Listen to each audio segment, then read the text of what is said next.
The Comic Book Syndicate is filmed in front of a live studio audience.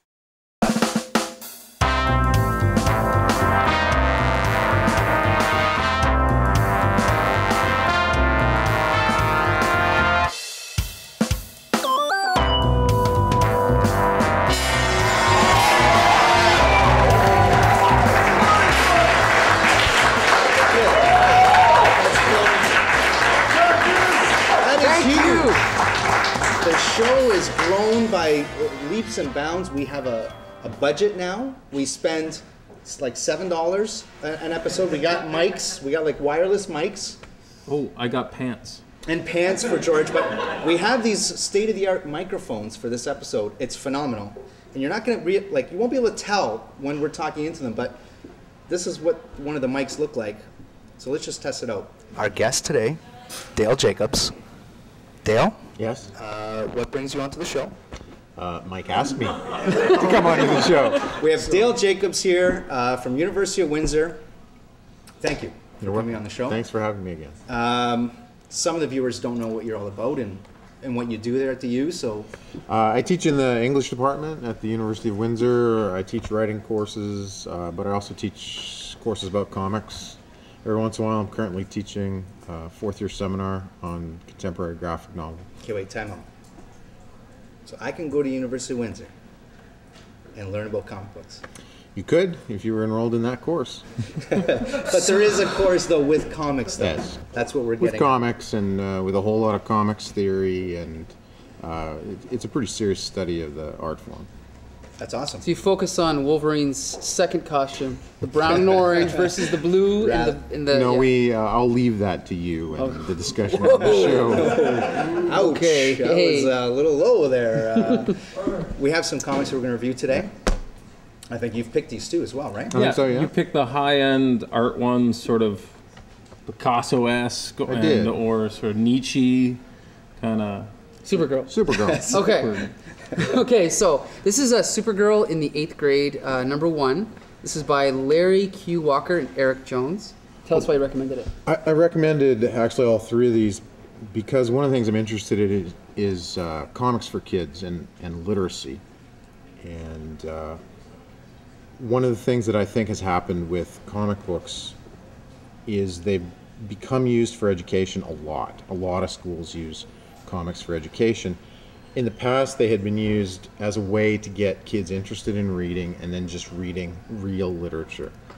One of the things I'm interested in doing is getting people to see that reading comics, what I call multimodal literature, it's complex and it's closer to the kind of reading we do on a computer screen, where we make meaning out of all the different elements, the visual, the spatial, the words. In comics, you have representation of sound through visuals. It's incredibly complicated what happens. So I wanted to focus on that, and I chose these because, we talk about the demographic of reading comics. It keeps getting older and older and older. Sure. So we need to get kids interested, I think, in comics. And the ones that I chose today, I think they all do a really good job, and they don't dumb the comics down for kids. So this book is meant for kids, though. This is absolutely, it's meant for kids. 100% It's meant for kids, and one of the things I think that's great, especially about this book, is that it teaches kids how to read comics. And this is Panel meant by to be panel by Yeah. panel to show you how you follow.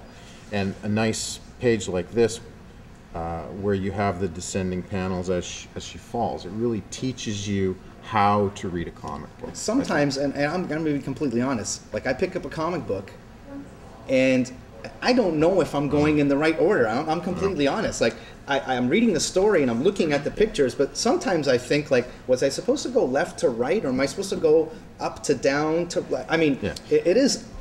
Somewhat confusing, right? And if it's that confusing for someone who's been reading comics for a long time, I think the creators, they haven't done their job.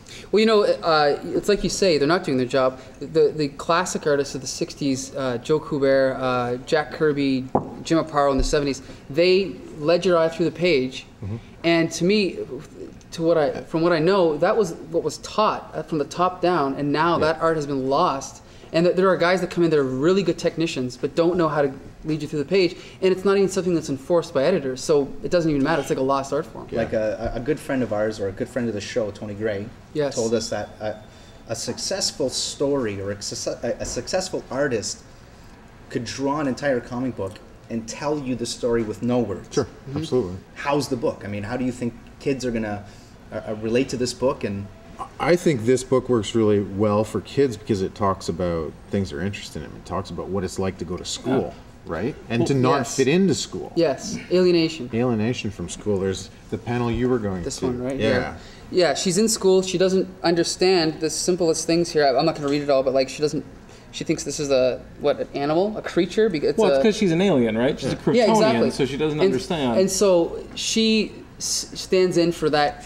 When you went to a new school and you were the new kid and everyone Sure, was laughing at doesn't you, fit in. and so the reader can relate to this. Now, I want to point out, you asked if this was for kids. It is for kids.